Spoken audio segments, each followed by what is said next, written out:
मैं आशीष हिंदू रोहतक नगर निगम के वासियों को और मेरे जो हरियाणा वासियों को, देशवासियों को लोहड़ी, मकर संक्रांति और गणतंत्र दिवस की शुभकामनाएं।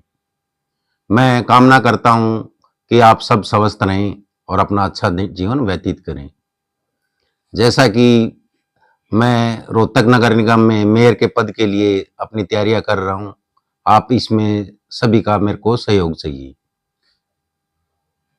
आपके जो एरिया में शिविरों की समस्या बहुत सी देखी गई है, तो जनता आपको मौका देती है और आप मेयर बन जाते हो, तो क्या समाधान करवाओगे?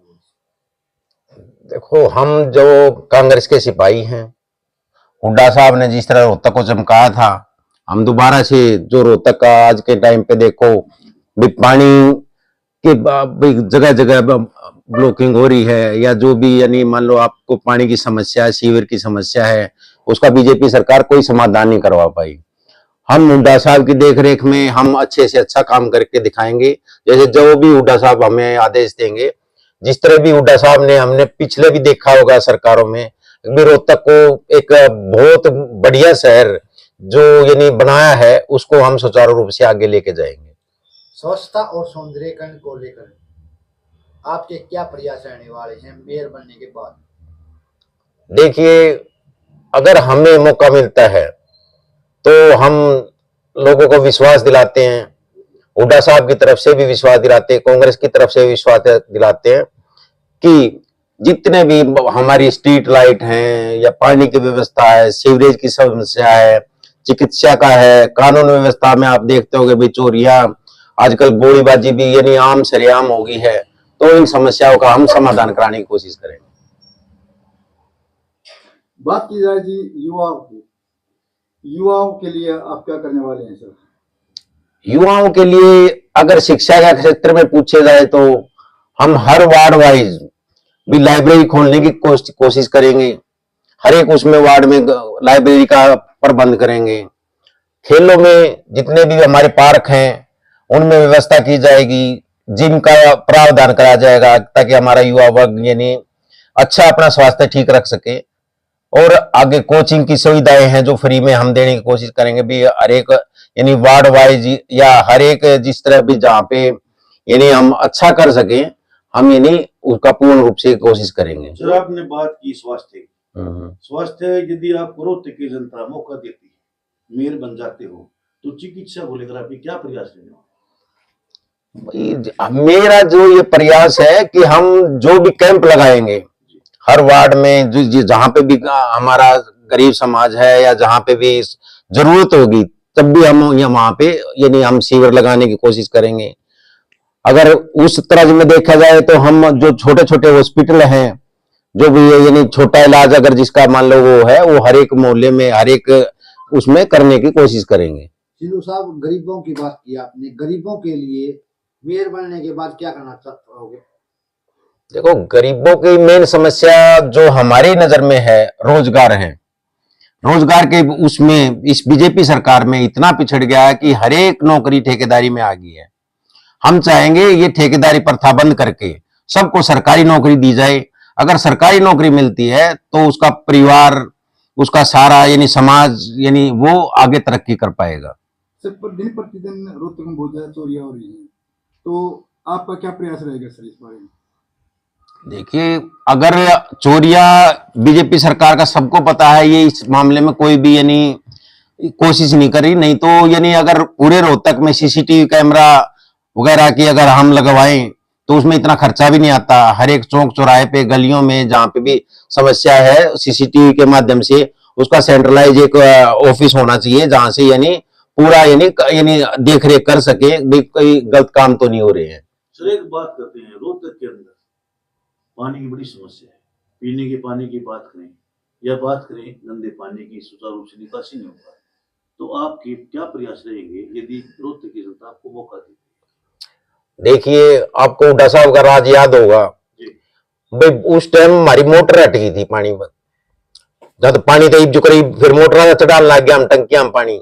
उस टाइम भाई यानी इतना प्रेशर आया करता कि भाई हमने ना मोटर हटवा दी थी, कनेक्शन है यानी हटा कर एक साइड कर रखा था। हम बेहतर से बेहतर करने की, क्योंकि हमने पहले भी करके दिखाया है और आगे भी बहुत अच्छा करके दिखाएंगे। तो ये कांग्रेस से या हुड्डा साहब से रोहतक के बारे में यानी इससे अच्छा यानी कोई नहीं सोच सकता, क्योंकि सबका यही वो है। अभी उन्होंने रोहतक चमका दिया, लेकिन फिर भी आज के टाइम पे देखो तो पूरा यानी आप हर चीज में यानी आप समस्याएं खड़ी हो रखी हैं। पानी आपको गलियों में रुका हुआ मिलेगा, ना नालियों की सफाई हो रही है, चारों तरफ यानी अव्यवस्था की हो रखी है। नगर निगम के अंदर आने वाले सभी सफाई कर्मचारियों की लगातार मांग उठती रही है कि उनकी जो मेहनताना है उसमें बढ़ोतरी की जाए। अगर आप यहाँ से मेयर बन जाते हो तो उनके लिए क्या करना चाहोगे?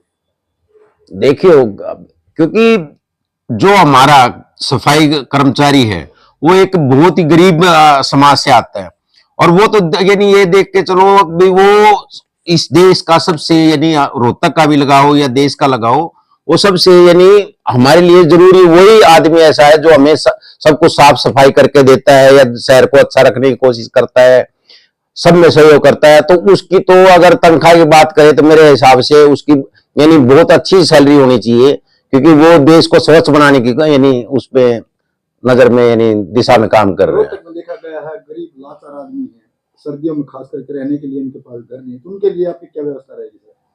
देखिए, हम यानी जहां पे भी रेलवे स्टेशन है या बस स्टैंड है या और जगह भी हम यानी स्थान जिस तरह रैन बसेरा है भी उनकी यानी रहने की तो कम से कम व्यवस्था होनी चाहिए, चाहे वो गरीब है चाहे कुछ भी है, तो उस क्षेत्र में हम काम करेंगे। सर आपने जैसे लोगों की बात की वहां पर स्टेशन पर जगह बना, बस स्टैंड पर बना, इसी तरह बात करते हैं बेसहारा पशु। अक्सर देखा है कि रोहतक शहर के बीच में रोड के ऊपर बेसहारा पशु बड़े घूमते हैं, जिससे एक्सीडेंट होने की संभावना बनी रहती है। तो रोहतक की जनता मौका देती है आपको, तो बेसहारा पशुओं के लिए आपकी क्या कदम है? देखिए, बेसहारा पशुओं के लिए बीजेपी सरकार जो कर रही है भी दिखावा तो ये कर रही है कि भाई हमने इतनी गौशाला खोल दी है, इतना यानी सब कुछ कर दिया, लेकिन उनके काबू में आप देखते होंगे कोई भी यानी काबू में चीज नहीं आई हुई। नहीं तो इनकी अलग से व्यवस्था करके सरकार जबकि फंड भी मेरे ख्याल में यानी दे के उसको, क्योंकि चारा चाहिए, वो जो गौशाला है उन पे निगरानी रखे कि ये आवारा पशुओं को बाहर ना छोड़े और ये नहीं इसकी व्यवस्था सुचारू रूप से हो। रोहतक की जनता को हमारे चैनल के माध्यम से क्या संदेश देना चाहोगे? देखिए भाइयों बहनों, मैं तो ये है कि आज के उसमें अगर मेरे को मौका मिलता है तो बीजेपी सरकार का जो भी यानी कोई रोहतक शहर का जो सत्यानाश कर रखा है, चाहे वो किसी भी उसमें लगा के चलो, पढ़ाई में, साफ सफाई व्यवस्था में, या और भी जितने भी हमारे चोरियां या वो हो रही हैं, तो उनको सबको दुरुस्त किया जाएगा। इसलिए मेरे को एक बार मौका दो भाई, हम नए दिमाग से नए उससे, क्योंकि हमें इतना कहने की जरूरत नहीं, क्योंकि हुड्डा साहब ने रोहतक को करके दिखाया है, नहीं कि यानी हमें इतना ज्यादा वो नहीं है कि भाई हम दोबारा से फिर रोहतक को एक बहुत अच्छा यानी जिला बनाएंगे, रोहतक शहर को बहुत चमका के देंगे। अपनी तरफ से हमारे दर्शकों को क्या अपील करना चाहोगे? अपील तो भाई मेरी इच्छा है भाई, मैं मेयर का चुनाव की तैयारी कर रहा हूं, अगर मेरे को मौका मिलता है तो मैं आपके लिए यानी हर प्रकार से उपलब्ध रहूंगा, हर एक जो भी आपकी समस्या है उनके लिए आगे खड़ा मिलूंगा। तो मैं इसी उस पे मेरे को भाई मौका दिया जाए।